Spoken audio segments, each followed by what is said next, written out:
that's kind of cool. You guys know who Michael Dawson is, right? Whoa. Extreme close-up. Here, come on this way. Look at who we got here. Hey everybody. Hey Don. Published in book form. Published author. Congratulations. Thank you. We're all very happy for you. Thank you. We're at Bad Weather today. There's a wort rally. They're giving away some wort. Why don't you do a quick thing of what are we picking up today and what are they making? Bad Weather is brewing a production scale batch of one of the recipes from the book. I think it's actually the first recipe in the book. It's called Necktat That Says Evil Black IPA. This is, it's kind of an autobiographical beer. Do we have time to talk for like 30 seconds about this beer? Go for it. Do it. A few years ago, I was in Colorado for work. I was going to the Rocky Mountain Microbrew Symposium. I was taking a meandering path to get there. I stopped at a brew pub in Golden, Colorado called Cannonball Creek. They have a really nice, I think what they call an American black ale, black IPA, black ale. It's all kind of blurry, but it was a really good beer. It's won several medals at the GABF. I had that beer, I was really struck by it. They had growlers of it that they had brought to the symposium in Colorado Springs that I was at the next day. And during the symposium, I was sitting at a table with a dude who had a big neck tattoo, and I'm pretty sure it said evil. I was a little scared to make eye contact and scared to stare directly at it, because like anybody that has a neck tat that says evil, like you don't want to look too directly at it. But so those two elements kind of synthesized into this recipe. It's a really simple grist. It's just 2-row pale malt and Patagonia Perla Negra for the color, which it's done as a separate cold steep. Bad Weather did that on this batch with, I think it was 3 full bags of the Perla Negra in their hop back. They cold steeped it overnight. Does that mean 150 pounds or so? Something like that. Okay. Yeah. So check out the book, check out the recipe, and now you have made this actual recipe too. It's not just a theoretical, conceptual recipe. It is a fully realized thing. It's fully operational, people. It's a trap. So, stay on target. So, when we drink it, I guess you can pontificate on how it compares to your memory of your homebrew version. That sounds great. All right, that's gonna do it for now. Check out the book. Check out some Jake Keeler art, and then maybe I'll put that clip after this part. But look at the next clip. Check out Keeler's art, and we'll catch you for the tasting. Taking about 100 of these anyways. And everything else. 100 fermenters? That's awesome. Wow. Oh yeah, pictures. Alright. How long is it going to be so far? So that is a Jake Keeler piece. You guys know Jake Keeler. Many of you do, from Brewing TV. He's a great artist. I will put a link to his, I believe it's an Etsy page underneath this video. Go to the page, check it out. Everything he does is just pretty slick. Yeah, no. It is time to taste the neck tattoo that says Evil Black or Brown IPA. I'm missing the statistics, but we're gonna... None more brown. None more brown. Blackish. Blackish. I kind of like it. It's like, how much more black could it be? None. None more black. Alright, we'll take a look there. Look at that beautiful thing. Sweet. Meow. Okay, everyone. We'll probably insert the pouring shot right before this shot. So you just saw the beer get poured, which is my version. Welcome to Michael Dawson officially. Ooh, we're doing that. I like it. Maybe we'll do a cheers later. And because we love the lagers, we got some German Pilsner. What's the story with these glasses, Dono? These are my departed grandfather's glasses that I ended up with 4 of them. I have 3 left because I broke one. But better me than some goofball. You know what I mean? True. And raspberry wine. I didn't do a video on that, but I did experiment on that. I have it on my brew log if you want to go dig into that. It's okay. It's interesting. So what we're going to do here is we have, you saw the clip at the brewery where Bad Weather was giving away the wort. This is my version of that. This is their version of that. They used 1056 American Ale. I used Imperial Organic Harvest Lager. Man needs a yeast. L17. If you're keeping track, I clocked it as 1062 OG. Mine finished at 1014 for an alcohol percentage of 6.3. Now the original recipe said 1075, so their version was under that. Whatever. Who cares? If you're playing at home, you can probably get closer to 1075 if you give it a good college effort. 65 to 70 IBUs is the recipe IBU range. From the sips I've had, I don't know if this one's drinking quite that bitter. It definitely has a really nice hop flavor. But what we're going to do is we're going to talk for a couple minutes about these beers. If the lager yeast is a little bit different than the ale yeast, and then we're going to get into just some general discussion. I like general discussion. Alright, I'm going to try the Bad Weather. Well, let's do a cheers. We did a fist bump. Oh, you were going for mine. I'm going to try the Bad Weather one here. I believe it does look clearer than mine. Just, it's kind of hard to tell, but it definitely looks clearer from what I can tell. It really is. Now that is a tasty beverage. It really is a super nice, tasty beverage.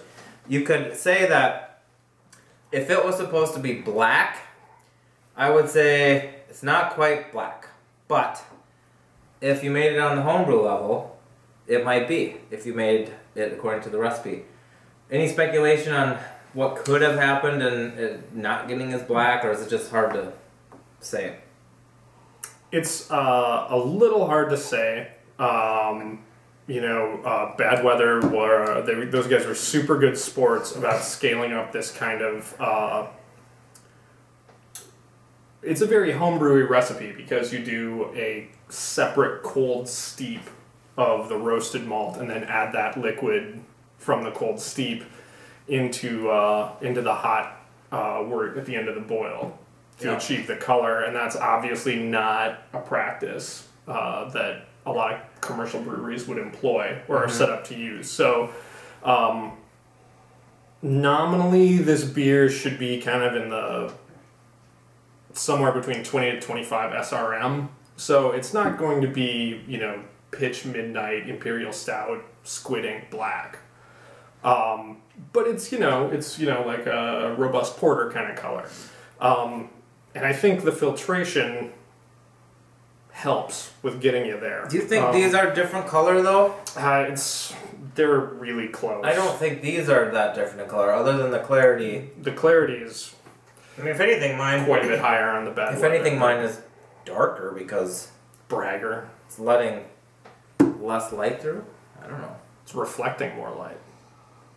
Boy, now we're getting into science where I'm out of my element, Donnie. I am too. But like you say, it drinks really nice. I think Color aside. I think.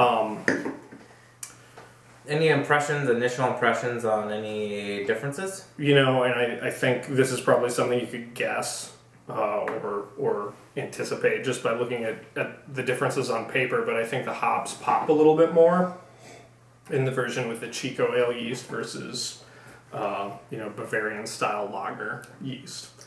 I think I agree. I think there's a more bitterness that comes across, and I get kind of a more textured hop flavor. Like I get kind of the fruity and piney nuances where with the lager yeast, I think that kind of plays up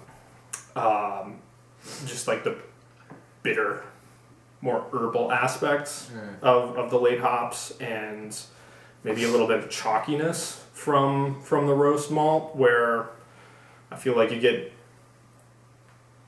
those suggestions of like grapefruit and pine needles, a little dankness, a little tropical fruit, and then some coffee. They do smell different if you give them an Yeah. effort. Yeah, and obviously the filtration, I think might have an effect on the mouthfeel. The lager feels a little more substantial to me. Yes, Maybe not. it seems like it's softer, smoother, Yeah.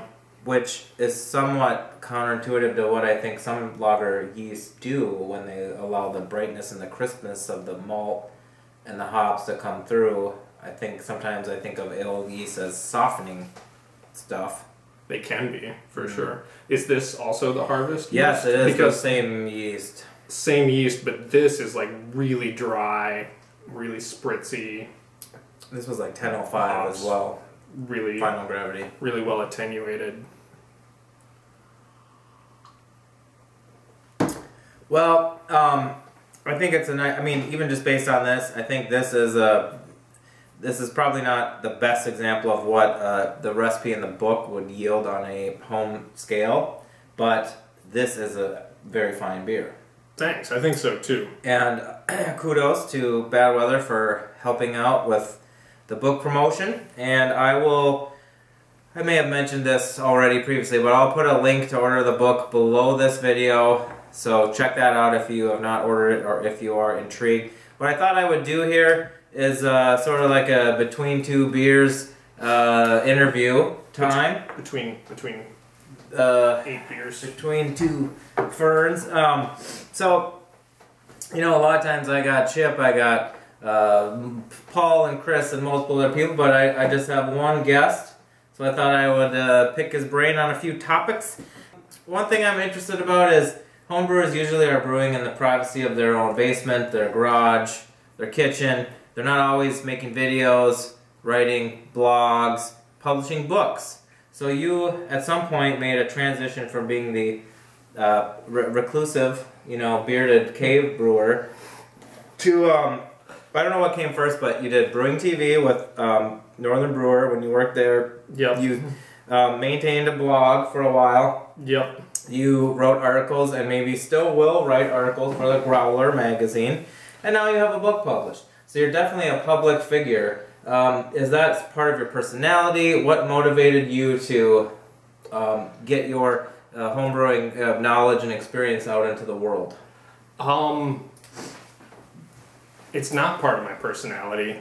I'm an introvert. I'm not naturally outgoing, but I've always been a writer. Before I was a home brewer, I was a writer. I was a high school newspaper nerd. Wrote a lot through high school and college, and so that had always been a part of my life. And homebrewing was just something that I, like a lot of other people, was passionate about and liked to talk about. And so writing about beer and brewing was just kind of a natural extension of that, and that grew into Brewing TV, which was not writing, but it was definitely Was talking. that part of your idea to get that going for the brew shop? Jake was kind of the engine behind that. Okay. Okay. Yeah. But you were he was the somewhat the easily ignition. roped in? I was easily roped in. Yeah. Cool. All right. Yeah. And then the blog followed that, and the beerengine.com. That has kind of fallen by the wayside in the year or so that I spent working on the book, and that's kind of been the most recent thing. Is the blog, may it come back? I think it may. Okay. Now that the book is out in the world and I am kind of left with a little more free time on that front. Yeah. Okay. Yeah. People. Yeah. You heard it here first. I know people. Scoop. I know people. Exclusive. Did enjoy it, and there were often a number of comments, and it seemed like it got some kind of traffic. I don't really know if you track that kind of stuff or if you care. Some people do. I don't know, but I can put a link to that as well in the show description. Let me ask you about homebrewing. You are still homebrewing. How long have you been homebrewing? Oh, math. Oh, you can't just whip that number out, huh? That's like 24 years. It's 2018. So yeah, 24 years. Holy this year. Guacamole. Yeah. Wow. Yeah. That is a long time. That's a long time. So that is much, much longer than a lot of people will have in their brewing career. I have known many people that have brewed and then they have discontinued brewing for whatever reason. But you are still brewing. I'm still brewing. There's a few of us that are still doing it. Maybe not as much as we used to, maybe as much, but what keeps you homebrewing? You're right. I don't brew as much as I used to, or as much as I'd like. I'm kind of an ingredient whore, I guess, and so a big motivator is, you know, kind of like a new ingredient. I know we've talked about it in other episodes that you've shot, but the Plumage Archer heritage malt has kind of been the thing that's kicked me in the pants. Mm-hmm.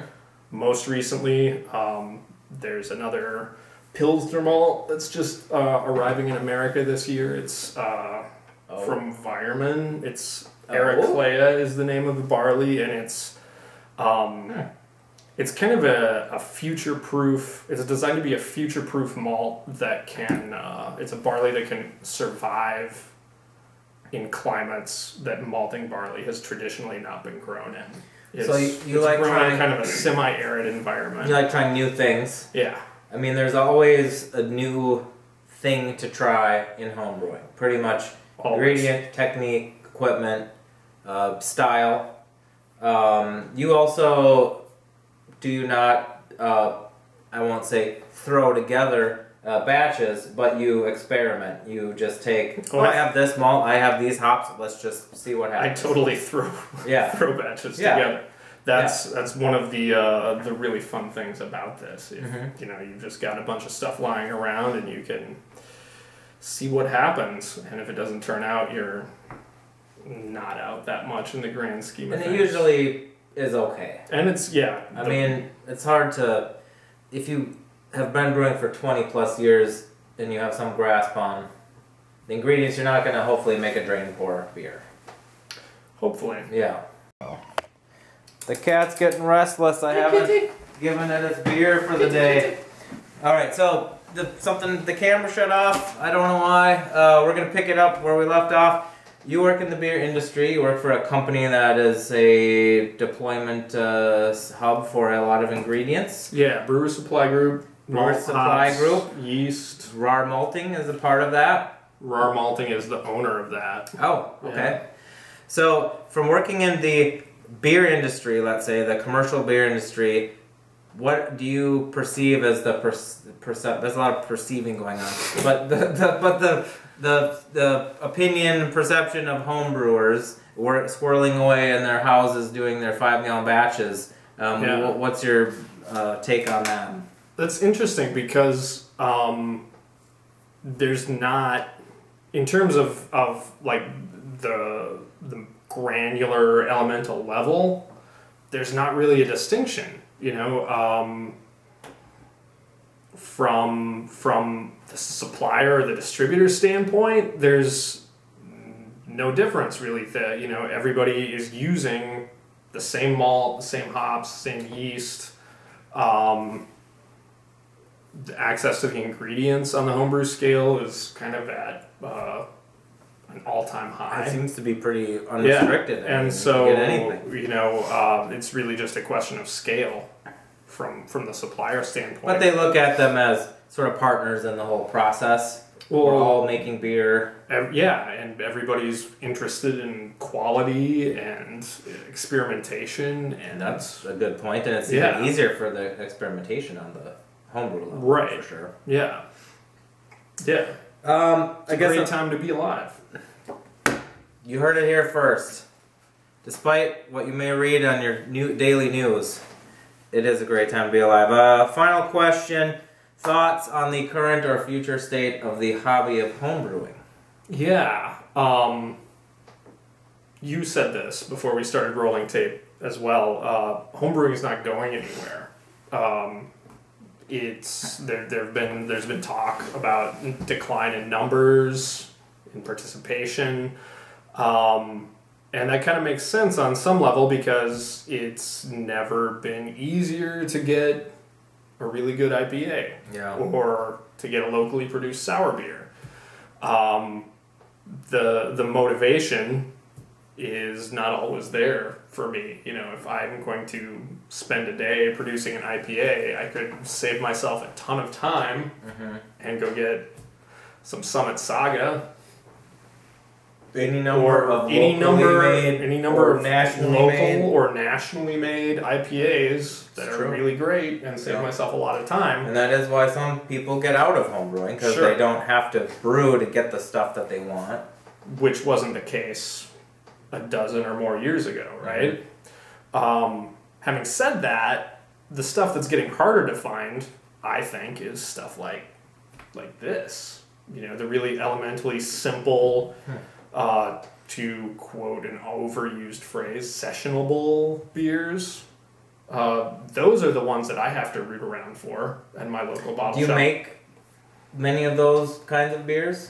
I know you have the one on tap right now that I would think falls in that. Yeah, it's a little higher gravity, but it's...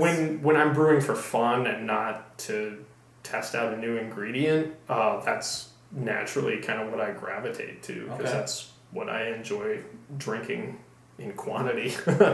I also like coming over here and having all of your pale lagers and milds and cream ales and things of that nature, and that's if I had to make another 5 homebrewers in every tap room type prognostication that I have to back up in the future, it would be kind of a return to more simple styles like that on a homebrew scale. Brown ale coming back? Poor brown ale, man. Is brown ale ever going to come back? Was it ever here to begin with? I don't know. Brown ale's had kind of a hard go. It was here in the 90s. Was it? Was it? It was for me. It was one of the first sort of flavorful beers that wasn't a pale lager that I had. But commercially. Oh. I don't know, Pete's Wicked Brown or whatever that was. That's Pete's Wicked Ale. Anyway, I think what you're saying has some validity, that people do want drinkable beer, and sometimes a lot of the breweries are making the New England IPAs, the milkshake IPAs, the sour beers, which we all love. It's I think great, but it all just kind of keeps going though, because they used to not make those, and people would brew them, right? So now maybe people, maybe they're not making the Kolsch and the Pilsner and the Helles and the whatever, so now maybe you brew those instead. And I don't know. I think the home brewing, one thing that I think, like you were just talking earlier about experimenting, right, with Plumage Archer. You know, this raspberry wine was a complete experiment. There's something about the experimental side of it that compels people to keep doing it. Absolutely. If that is part of why you're doing it. If you're just doing it because you can't get a good IPA, then you may not continue brewing. That's a really good point too. And homebrewing as a hobby, as a pursuit, it's probably matured to a point where there isn't one set of reasons anymore why people are doing it. It might be reaching a level in its evolution or its maturity where there are different camps, different factions. Yeah. Because Charlie used to say that he started brewing because he couldn't get the beers that they like to drink. They couldn't even get the beers that had some flavor, maybe some of the imports, but they weren't fresh. So he and his ilk started brewing to make these beers, but they were, you know, just making basic styles back then. Why do you brew, Don? I think for me, one of my main motivations to keep brewing is the experimentation. That's kind of, you know, like you say, I don't have to brew to get good beer. I'm a little thrifty, I'm not going to lie.